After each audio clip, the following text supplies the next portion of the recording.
um momento como esse de ontem, eu acho que ele é muito maior do que analisar o que muitos estão chamando de erro de arbitragem, mas eu vou chamar logo assim, de má intenção do árbitro. É muito... Desculpa que cortou. Voltou aí? Voltou. Fica à vontade. É muito maior do que analisar o fato em si, não é? O que a gente está analisando aqui é com que direito essas pessoas que estão à frente desse processo podem se permitir fazer uma coisa como essa. Né? Que direito essas pessoas têm de mexer tão profundamente na felicidade de milhões e milhões de pessoas? E aqui eu não cito só os torcedores do Bahia. Eu sei que ontem o que foi visto no Maracanã traz a cada torcedor do futebol brasileiro um sentimento de vazio absurdo, assim, porque cada um pensa assim, isso já aconteceu com o meu time, ou isso poderia estar acontecendo com o meu time, né? Aconteceu com o Bahia, não acho que foi por acaso de fato, mas poderia estar acontecendo com qualquer outro clube do futebol brasileiro. Então vamos lá, o que a gente tem visto eu diria que duas fases, né, da minha análise da arbitragem no futebol brasileiro. A primeira fase que foi até ontem, né, em que eu via muito despreparo, muita falta de compreensão analítica do jogo e dos fatos, que gerava, no meu entendimento até ontem, erros de arbitragem, e para mim uma nova fase que foi inaugurada ontem, que é a fase mesmo da lama, né? Da lama é o que eu posso dizer, né? Ontem a gente viu que ombro ou peito, né? No máximo ombro, mas na minha visão peito, mas no máximo ombro, e já houve uma regulamentação da FIFA dizendo que o ombro, né, ali onde a parte que começa o braço, não é mão, né, isso está claramente definido, mas no máximo foi ali, mas eu acho que indiscutivelmente foi peito. Ontem o que houve foi que o juiz, ele pendurou uma mão no peito do nosso zagueiro, né, uma mão imaginária. Eu diria que ele passou a mão ali, né, literalmente, e colocou no peito do nosso zagueiro, e inaugurou uma nova fase do futebol brasileiro, que é o de lamaçal explícito. Porque até então a lama estava nos porões, né? A gente via determinados jogos em que o juiz tentava retardar o jogo quando a gente estava perdendo, picotava o jogo. A gente sabe como é que funciona, né? Tem livros, tem artigos publicados sobre isso, tem entrevistas de diversos ex-árbitros que explicam como se conduz um jogo para um time A, um time B vencer, desde cartão amarelo por uma falta que não merecia, para lá na frente dar um outro cartão amarelo que supostamente foi justo e gerar uma expulsão, né? As pessoas analisam só o segundo cartão amarelo, mas não analisam o primeiro normalmente, desde picotar o jogo, desde a forma como pressiona. A gente sempre ouviu relatos sobre isso. Isso é muito comum, digamos assim, na literatura da arbitragem brasileira e mundial, né? De entrevistas, de escritos, de depoimentos, né? Os ex-árbitros, eles são capazes de fazer relatos muito claros sobre a influência da arbitragem no resultado de um jogo. Mas, até então, eu nunca tinha visto algo tão explícito, tão estarrecedor quanto o que aconteceu ontem. É algo que aí você perguntou como foi que eu dormi. Na verdade, eu não dormi, né? Foi a noite toda acordando, olhando o lance 500 mil vezes para ver se eu estava sendo injusto, eventualmente, numa loucura, né? A gente tenta ao máximo, porque a gente desacredita tanto no que a gente viu que a gente fica vendo de novo para ver se só... Né? Mas, assim, eu acho que talvez...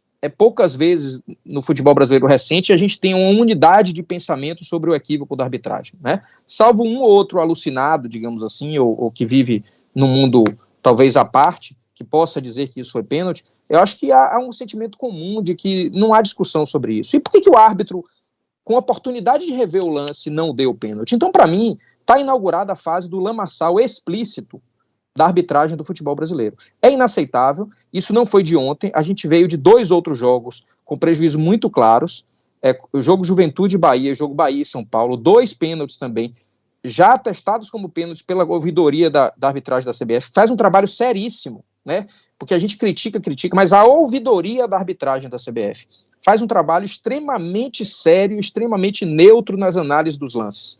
É, de fato, uma ouvidoria independente, autônoma e que não cede a pressões externas. Ela é capaz de indicar os erros, como indicou os erros no pênalti do Juventude Bahia, como indicou no Bahia e São Paulo. Então, assim, o que a gente tem um sentimento hoje é de estarrecimento completo, eu preciso compreender o que está acontecendo, porque eu tenho uma leitura, de fato, de que isso veio por diversas circunstâncias, né? A gente tem hoje clubes que têm uma camisa muito pesada, clubes economicamente muito relevantes no futebol brasileiro, que estão ali disputando na nossa na nossa zona, né, ali na zona de rebaixamento ou um pouco acima. Se a gente ganha o jogo de ontem, a gente vai a 11º colocado. O Bahia passou 3 blocos no Campeonato Brasileiro. Um primeiro bloco que a gente pontuou entre os 10, depois passamos 8 jogos numa crise esportiva absurda, no qual ganhamos apenas 1 ponto, e depois voltamos a fazer um bom campeonato. Então, em 2 desses 3 blocos, nós fizemos ponto de meio de tabela para cima. No meio desse caminho, a gente passou 8 jogos ganhando apenas 1 ponto, o que nos levou lá para baixo. A gente começa um processo de recuperação, estávamos a 7 jogos sem perder, tomamos 1 gol apenas nos últimos 7 jogos, e vem essa circunstância do fato de ontem. Para mim, não é por acaso. Para mim, não é por acaso. Eu já passei a fase de ingenuidade da minha vida para achar que isso aí foi por acaso. Não, e assim, é claro que a gente vai ter que explorar esse tema que você está levantando, porque eu vou usar aqui o meu poder de interpretação, tá? Em cima do que você está falando. E eu vou passar a bola aqui para os companheiros, para a Aline fazerem perguntas também, mas em cima do que você está falando e a minha interpretação, apesar de não ter sido feita uma fala muito clara, mas o cenário que você está pintando é de um... Eu não quero botar palavras na sua boca, me desculpa, mas assim, é de um cenário em que coisas estão acontecendo para direcionar o campeonato para o lado A ou para o lado B. É essa a interpretação que eu estou fazendo. É isso que eu estou dizendo, na verdade. Porque na sua frase de ontem no Twitter, você diz, eu imagino porque nas suas palavras mesmo, já existe alguma coisa que está acontecendo. E pelo que você diz, a sensação que a gente fica é que você acredita que há um caminho sendo desenhado para que o Bahia seja rebaixado e outros times não. É mais ou menos por aí a nossa interpretação? Na verdade, não é mais ou menos por aí, não. Eu acho que é por aí mesmo, viu, Aline? Porque eu não sou de fugir de posicionamentos, certo? Eu não sei por quem está sendo conduzido isso, de que forma, mas eu até ontem evitava tocar nesse tema por uma questão, talvez, de receio de cometer injustiças ou até de esconder os erros do meu próprio clube, as fragilidades do meu próprio time, de não fazer um campeonato brilhante, e eu usar isso para, de certa forma, esconder outras fragilidades. Eu não sou disso. Isso, para mim, seria covardia. Mas com o que aconteceu ontem, eu não posso ter mais nenhuma dúvida de que há um movimento direcionado e estruturado para que mude o resultado da competição. Agora, quem está fazendo isso e por quê, eu desconfio não só de quem, e desconfio também dos motivos. Mas isso eu não falarei, porque aí eu sim estaria sendo, de certa forma, irresponsável. Eu ainda preciso avançar nas minhas questões que eu estou conduzindo hoje. Amanheci trabalhando muito nesse tema. Eu preciso entender o porquê de forma mais específica, mas para mim há um direcionamento, sim, que está transferindo as questões puramente de campo para as questões externas, e o campeonato, sim, está, de certa forma, sofrendo um direcionamento. E vou dar um dado muito claro. Qual foi o motivo, e ninguém soube me responder ainda, qual foi o motivo da mudança do árbitro na véspera do jogo? Interrogação, ponto. Música de mistério no fundo. E aí? Quem vai responder isso? O Estatuto do Torcedor, no artigo 32, ele diz claramente que o árbitro tem que ser escolhido por sorteio ou por audiência pública, previamente determinada. E se for audiência pública por internet, tem que ser ao vivo. Até janeiro deste ano, ainda no Campeonato Brasileiro do ano passado, mas em janeiro deste ano, isso não estava sendo feito. E o Estatuto do Torcedor diz, ao final desse artigo 32 no caput, sob pena de nulidade. Nulidade do quê? Nulidade da escolha. Se o árbitro escolhido for nulo, nula é a partida da qual ele fez parte. Não tenho a menor dúvida sobre isso. Lei Federal, Estatuto do Torcedor, artigo 32. O árbitro deve ser escolhido por sorteio ou por audiência pública ao vivo, se for por internet, sob pena de nulidade. É isso que diz o artigo. E até janeiro desse ano, correspondente à competição de 2020, nenhum árbitro tinha sido escolhido por sorteio, nem por audiência pública ao vivo. Nenhum de toda a competição. Isso significava que toda a competição poderia ser anulada. Em 7 de janeiro, eu descobri isso quando eu fui questionar os critérios de escolha de arbitragem do time, dos Jogos do Bahia, descobri que estava sendo descumprida, informei a CBF disso, através de Walter Feldman e do presidente Rogério Caboclo, que prontamente, e justiça seja feita, prontamente não sabiam disso, desse equívoco, desse erro grave, prontamente tomaram uma decisão de, a partir da próxima rodada, fazer as escolhas ao vivo pela internet. Eu não chamaria aquilo de audiência pública, mas pelo menos ele lê as escolhas dos árbitros pela internet ao vivo desde então. E eu não... Por que eu não pedi a nulidade das partidas, a Aline e todos os demais que nos escutam aqui, nos assistem? Por que eu não pedi a nulidade? Porque o Bahia estava na zona de rebaixamento naquele momento, e se eu pedisse a nulidade, ia parecer que eu estava querendo usar um artifício jurídico para livrar o meu time do rebaixamento. E eu falei, eu não vou pedir. Se isso for consertado, ajustado, eu não vou pedir nulidade em nenhuma partida. E assim eu fiz. Nem comuniquei, nem fiz nada. Apenas o assunto foi resolvido e passou-se a ter audiência ao vivo. Desde então, quando o presidente Gaciba sofreu do próprio presidente Caboclo e de Walter Feldman, foi uma crise de 2 dias na CBF por esse tema. Desde então, o presidente Gaciba não dá um retorno sobre nenhuma reclamação nossa. Não se comunica mais, eu não sei se ele me bloqueou no WhatsApp dele, eu mando as nossas representações para ele, como mandei sempre, mando para a CBF com cópia para ele. Desde então não há nenhuma comunicação com o Bahia.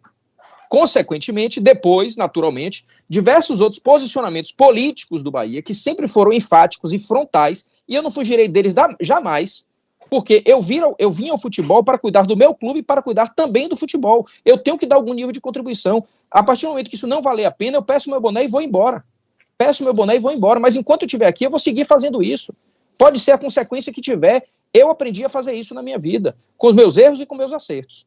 O que acontece é que, desde então, o Bahia foi direcionado para um movimento que eu preciso entender melhor o que é, mas eu não tenho absolutamente nenhuma dúvida que está tendo interferência dentro de campo por meio da arbitragem.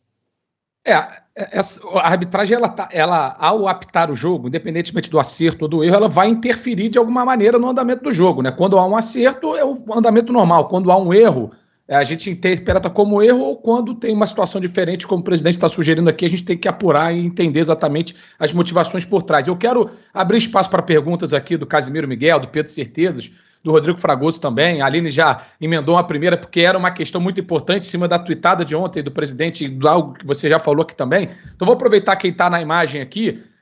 Cazé, fica à vontade para largar a primeira para o presidente Guilherme Belitani, que está com a gente.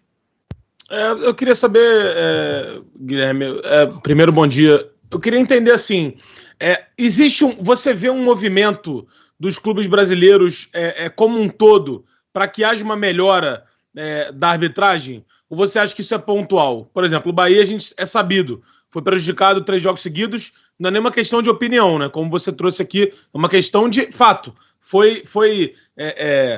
Como é que qual que é a melhor palavra? Foi admitido que a arbitragem errou para o Bahia, contra o Bahia. Ponto. Isso é fato. Isso aqui a gente não tem que falar.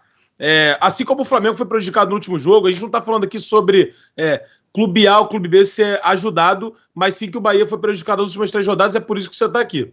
Existe um movimento dos clubes na forma da diretoria, geral, tá? Não estou falando exclusivamente de você, para que melhore a arbitragem no Brasil, porque assim, o que a gente vê de movimento houve um erro, a diretoria vai lá e se posiciona. Quando acontece algo a favor, a gente vê uma posição de silêncio. Como aconteceu ontem, o Renato Gaúcho foi na coletiva e falou que a arbitragem foi muito boa e que se a arbitragem fosse assim durante todo o campeonato, seria ótimo. E que ele não tinha visto o lance do pênalti. Que ele ia ver depois, mas que assim, é difícil compreender porque o Bahia ameaçou não voltar para o segundo tempo, né? Então assim, ele viu a movimentação acontecendo, ele sabe que aconteceu alguma coisa do tipo, porque não é normal um time não voltar para o segundo tempo, não é normal. O Guto ontem passou todo o segundo tempo reclamando da arbitragem, ele sabia o lance que tinha acontecido, eu acho difícil também que o juiz não tenha sabido. Então assim, existe um movimento, ou existe alguma intenção de movimento para que melhore a arbitragem como um todo no Brasil? Ontem a gente viu a divulgação do áudio do VAR em São Paulo e Fortaleza, onde os caras não sabiam a cor do time que atacava e o time que defendia. Houve um debate geral para falar: o São Paulo é de brancos, São Paulo é defesa, não, São Paulo é... Até que ponto é erro, até que ponto é despreparo e até que ponto você, na posição de representante de um clube, vê essa união dos clubes para que melhore a arbitragem no geral? Olha, Cazé, primeiro, sobre a declaração de Renato Gaúcho, eu não tenho nada a falar, né? Ele está treinando um time com 200 milhões de investimento, um time que está jogando bonito e é vencedor. Então, ele tem que cuidar disso. Eu tenho que cuidar da arbitragem do meu time, né? Que diz respeito ao meu time. Eu não tenho que me importar com o julgamento dele sobre a arbitragem. Eu acho que eu tenho que importar com o que é fato, que é o que nós vimos de quem viu, de fato, o lance e viu que peito não é mão em nenhum lugar do mundo. Não nasceu ainda um ser humano com mão no peito. Se nasceu, não é o nosso zagueiro. Sobre os clubes, isso não é responsabilidade dos clubes. Desculpa, mas o maior movimento que os clubes fizeram foi em 2018, quando aceitaram bancar financeiramente o VAR. Bancar. Quem banca o VAR são os clubes do futebol brasileiro. Mas você não acha que tem que ter uma cobrança dos clubes para que melhore? Cobrança, claro, mas enquanto... CBF? Claro que sim. Cobrança eu não tenho a menor dúvida. Qual é o primeiro passo para mudar? Para mim, eu não vou falar do primeiro passo, vou falar de uma sequência, né? Eu vou falar um minutinho aqui sobre minha formação e no que eu acredito como vida, certo? Eu sou um educador, eu sou professor universitário, eu sou empresário e eu tenho uma faculdade aqui em Salvador, é disso que eu vivo. Eu fiz mestrado em educação e fiz doutorado estudando economia da educação. Por que eu estou falando isso para você? Porque eu acredito no processo de formação de pessoas e no processo de que as pessoas são transformadoras. Eu acredito numa tese muito clara e muito simples do processo educacional, que vai da educação infantil até o topo da educação superior brasileira, que é, se a criança não aprendeu de forma correta, a responsabilidade é muito mais do professor do que da própria criança. Quando a gente responsabiliza a criança é porque nós somos incompetentes para torná-la uma criança com um processo educacional mais consistente. Nós, professores. Eu acredito nisso. Eu não acredito que, salvo as malandragens e o lamaçal, salvo isso, porque isso é questão de caráter, eu não acredito que a sequência de erros do futebol brasileiro está na responsabilidade, na conta dos árbitros. Não acredito nisso. Eu acredito que o processo é profundamente mal feito. Não há, eu vou dar um exemplo aqui, não há sequer unificação de procedimentos. Se a bola bater na mão e no braço, e a mão estando indo em direção ao braço de apoio, mas em direção ao gol, é pênalti ou não é pênalti? Se o braço for o que o jogador for se apoiar, mas ele não tiver apoiado ainda, é pênalti ou não é pênalti? Se o segundo cartão amarelo, o juiz pode ser mais condescendente ou não pode ser mais condescendente? Porque alguns são e outros não são. Outros julgam o segundo cartão amarelo como se fosse igual ao primeiro. E outros toleram mais o segundo cartão amarelo. Eu estou dando exemplos muito factuais e isolados para dizer o seguinte: enquanto não tiver um processo de formação de arbitragem que trate desses temas de forma clara, explícita, didática e programada, sistêmica, não vai mudar. A culpa não é dos árbitros. Mas você não vai melhorar a arbitragem simplesmente suspendendo um árbitro por 5 jogos. Ele não errou porque quis, às vezes. Você suspende por 5 jogos e não dá uma formação para ele. Não reúne, não discute isso, não tem processo sistêmico, não tem nada disso. Então, assim, eu não acredito no processo como ele está sendo conduzido atualmente. Vamos lá, presidente. Bom dia, Rodrigo Fragoso aqui. Eu queria emendar duas, já que eu só tenho esse momento para falar, e vamos ver se eu consigo uma resposta concisa nas duas. A primeira é a seguinte: você falou aqui nesse bate-papo, presidente, eu vim para cuidar do meu clube e do futebol brasileiro. Eu te pergunto, por que o senhor acha que o senhor está sozinho hoje falando sobre arbitragem? Essa é a pergunta que eu faço. Por que os outros clubes não estão hoje juntos falando, olha, aconteceu algo muito grave e nós precisamos discutir?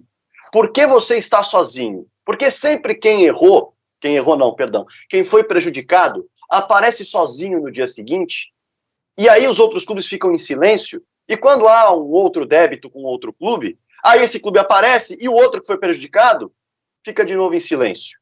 Aí não está o erro? Essa é uma das perguntas.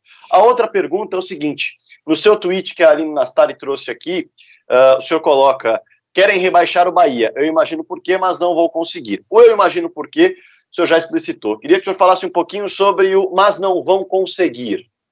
Quando a gente está falando de má fé, quando a gente está falando de condução de partidas por meio da arbitragem, é um esquema que está sendo ali implantado, está sendo implementado.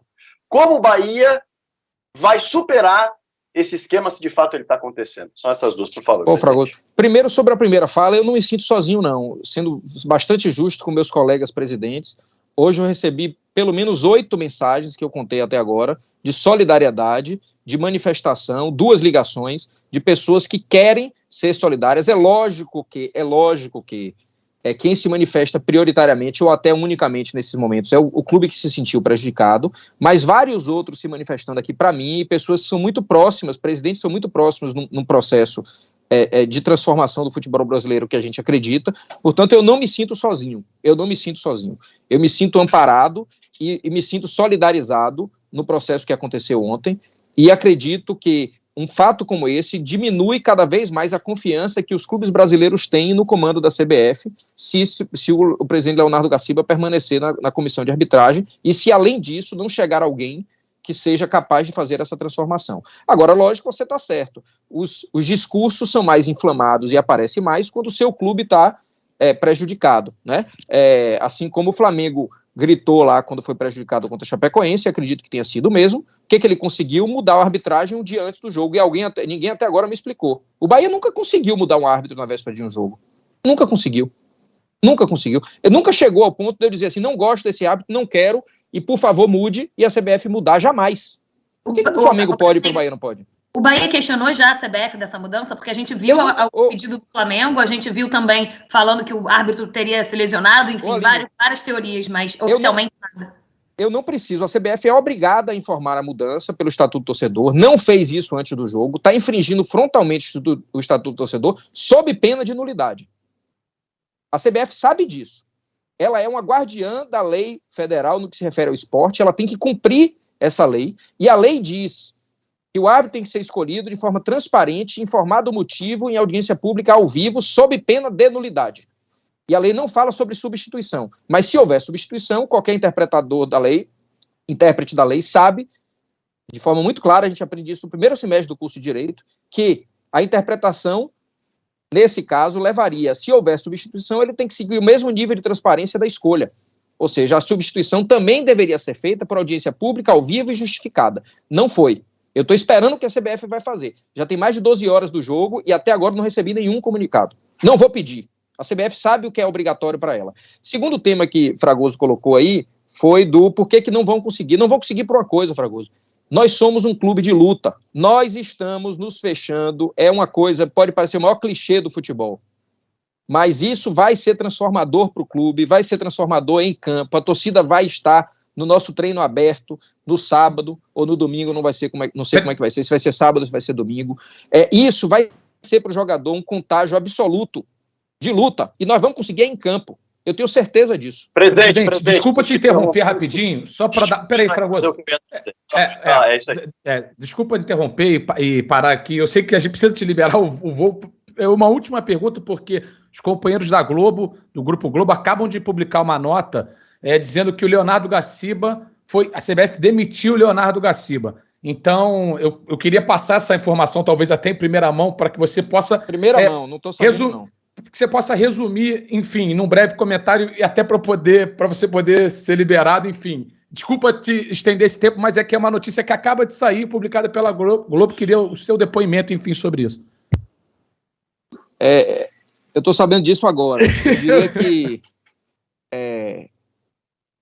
há esperanças na vida, né?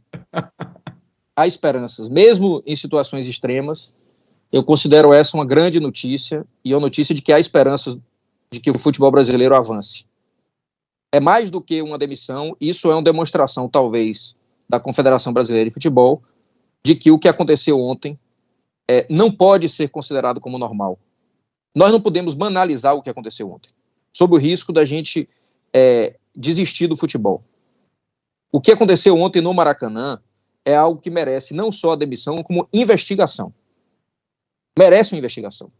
Para mim, não foi por acaso. Para mim, não foi um erro. É algo que é assombroso, sob o ponto de vista factual, e é muito impactante nas consequências de se normalizar uma coisa como essa. Presidente, uma resposta... Portanto, eu acho que a CBF está de parabéns por essa escolha de demitir, mas eu acho que a gente pode avançar mais. Presidente, essa resposta da CBF ao que aconteceu ontem muda um pouco a sua ideia de que existe um esquema para derrubar? Não. Isso talvez mostre que quem podia tomar a decisão de enfrentar o esquema tá entendendo. Eu não acho que o esquema é necessariamente do presidente da CBF, não, Fragoso, só para ser justo. Talvez o que a gente possa ver é qual será o próximo emprego do presidente Leonardo Gaciba. Daqui a uns 6 meses. O Alício Pena Júnior vai assumir o órgão. Aline, eu preciso realmente liberar o presidente do Bahia. É que tem uma pergunta importante que a gente não fez até agora. O presidente deu vários exemplos. Deixa eu fazer uma coisa aqui. Vamos tentar ver qual vai ser o próximo emprego do presidente Leonardo Garciba. Certamente não vai ser amanhã. Ele vai dar uns 6 meses para achar um novo emprego. Eu juro que é bem rapidinho. O presidente falou várias vezes sobre anulidade. Você pensa em pedir a anulação dessa partida especificamente? E um exemplo disso tudo que você falou de força é o que a torcida está fazendo nesse momento, enchendo o aeroporto para poder receber o time voltando de viagem? Exatamente. É isso, Aline. É aí que a gente vai organizar nossas forças, né?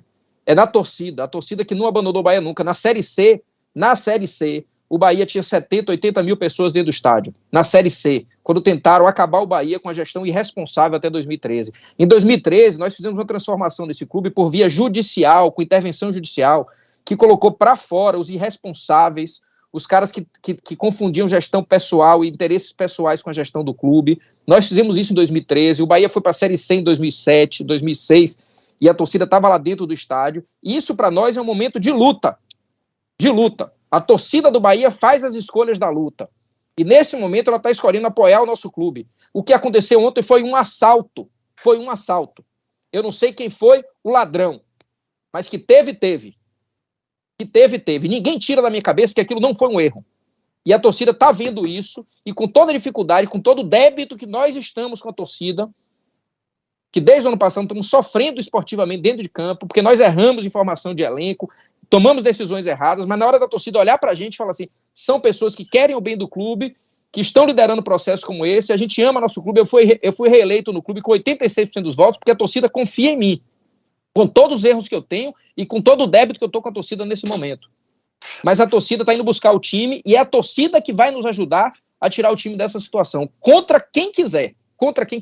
Só para alinhar um pouco esse tema, eu não acho que a demissão mostra que não houve sacanagem, usando expressão clara. O que mostra é que quem podia tomar a decisão tomou, mas que teve gente ou tem de sacanagem, eu não tenho dúvida nenhuma. E nós vamos procurar saber quem é. Presidente, primeiro desculpas aí por a gente estender um pouquinho do horário programado, mas os assuntos eles vieram à tona, inclusive com essa última que a gente trouxe da saída do Garciba. Boa sorte, viu, presidente Guilherme Belintani, na reta final do Brasileirão. E a gente espera para um papo com mais tempo ainda do que a gente teve hoje. Corre para o aeroporto. Obrigado. Corre, boa. Obrigado e bora Bahia. Valeu.